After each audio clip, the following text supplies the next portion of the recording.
Hey everyone, Ron from Dungeon Noob here, and in this video, it's just me talking to you.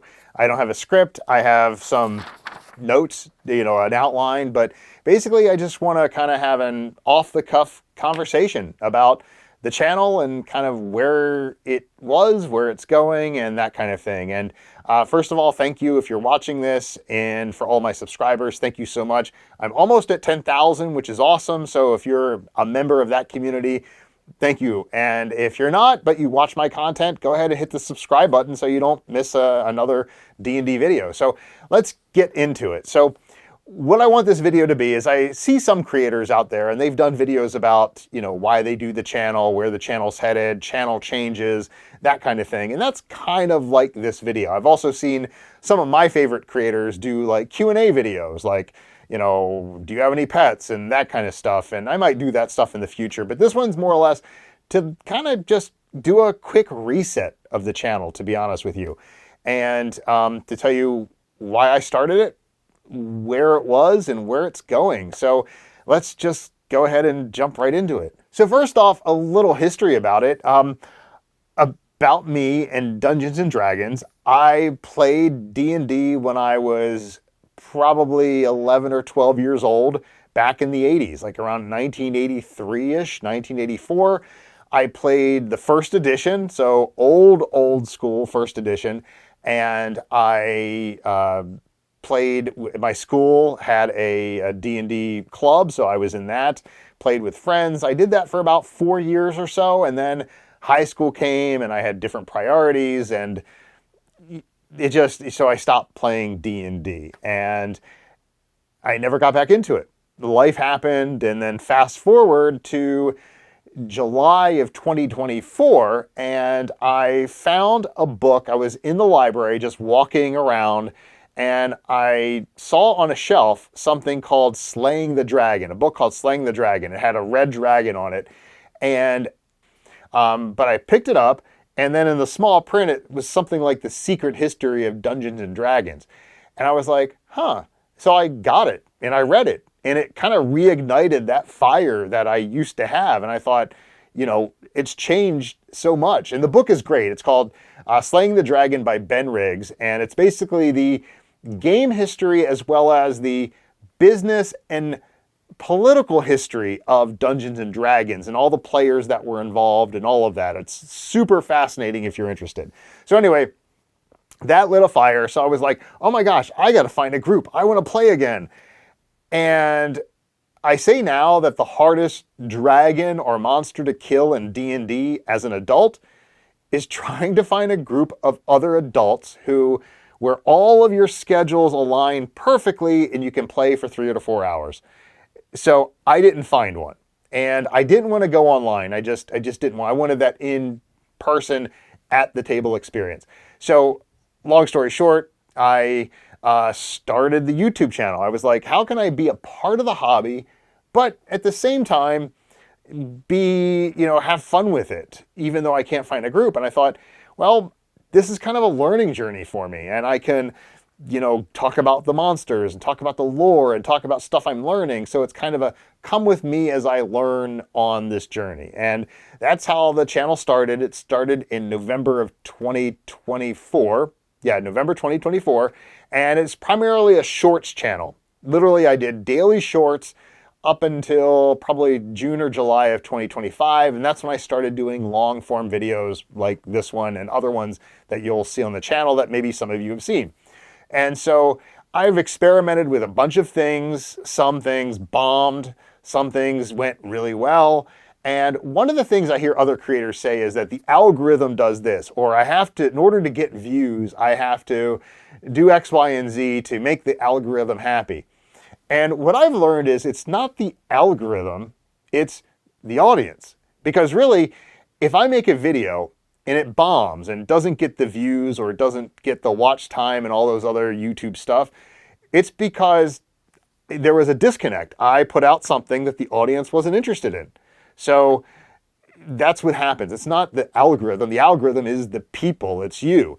And so I've experimented with a lot of things.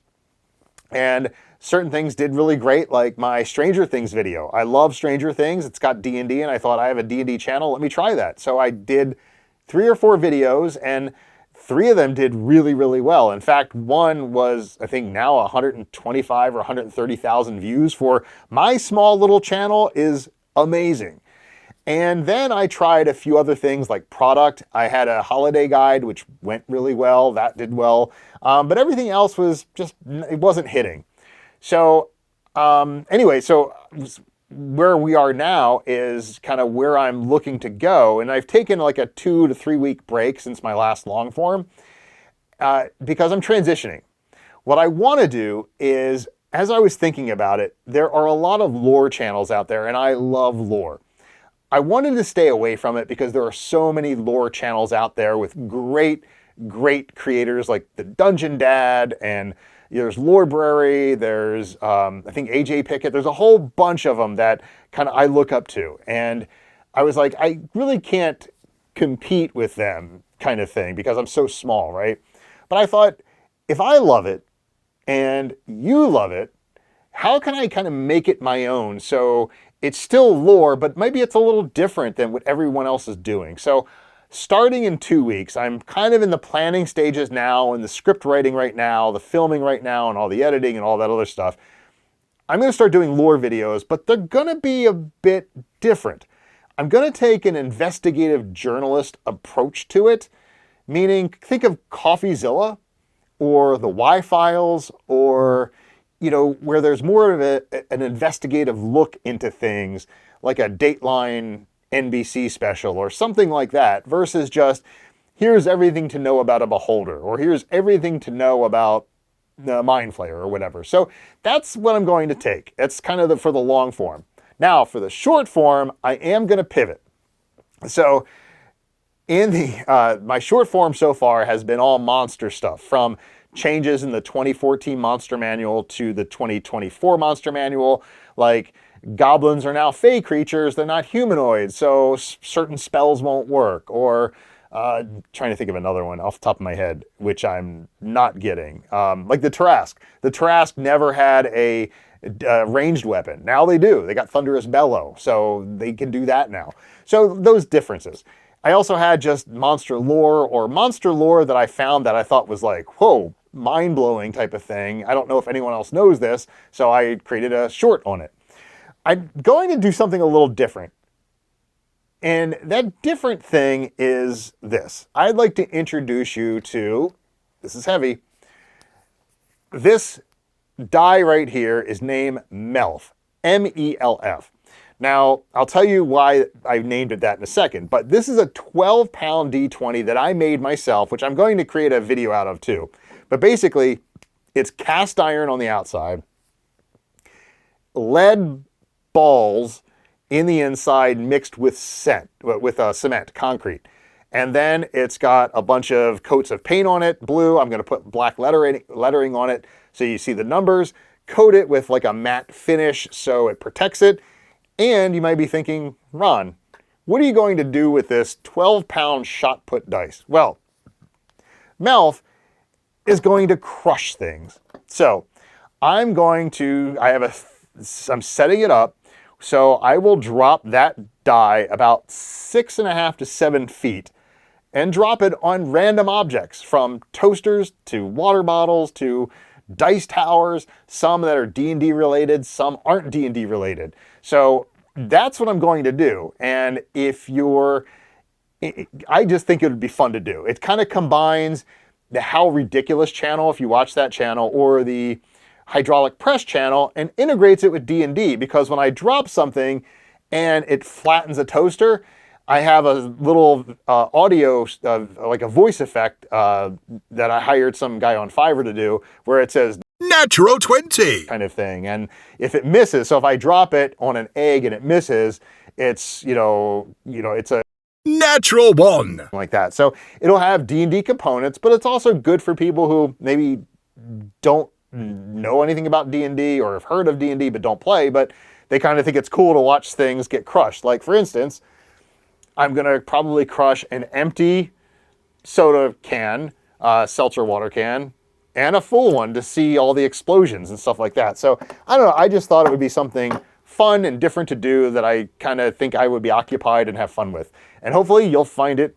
fun as well. So that's pretty much, oh, Melf. Where did Melf come from? So as lore has it, as I understand it from what I've read, that Gary Gygax, the creator of Dungeons and Dragons, he created a character for his son. His son was little, small, young, and was getting into D&D, so he created a character.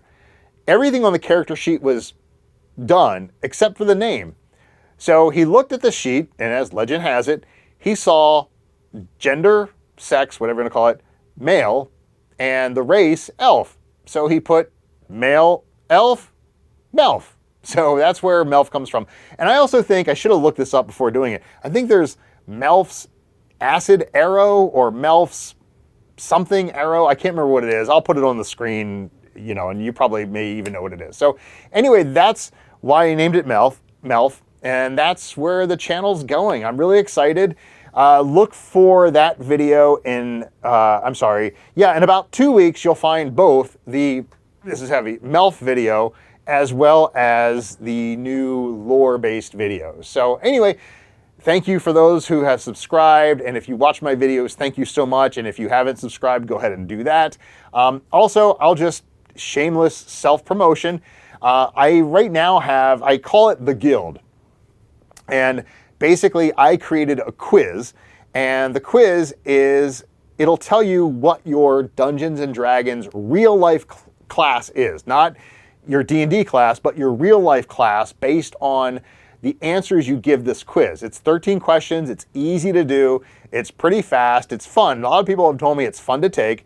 And what you do is you fill it out and then you put in your email address and I send you a PDF, which is I think a 4 or 5 page PDF. It's pretty extensive. It gives you your personality profile, your strengths, your weaknesses based on your class. And not to get into the nerdy stuff or anything like that, but it's actually based on research that I found, literally academic research, when you take the classes and you map them to personality profiles and that type of thing. So it's based in some real science. Not to say that my quiz is scientific by any means, but at least has that connection there. And so if you're interested in taking that quiz and becoming part of the Guild, there are over 2,000 people in it already. I send really fun stuff out. I haven't sent anything in about 3 weeks, so I probably should do that soon. But typically every Sunday, I send some fun stuff, D&D news.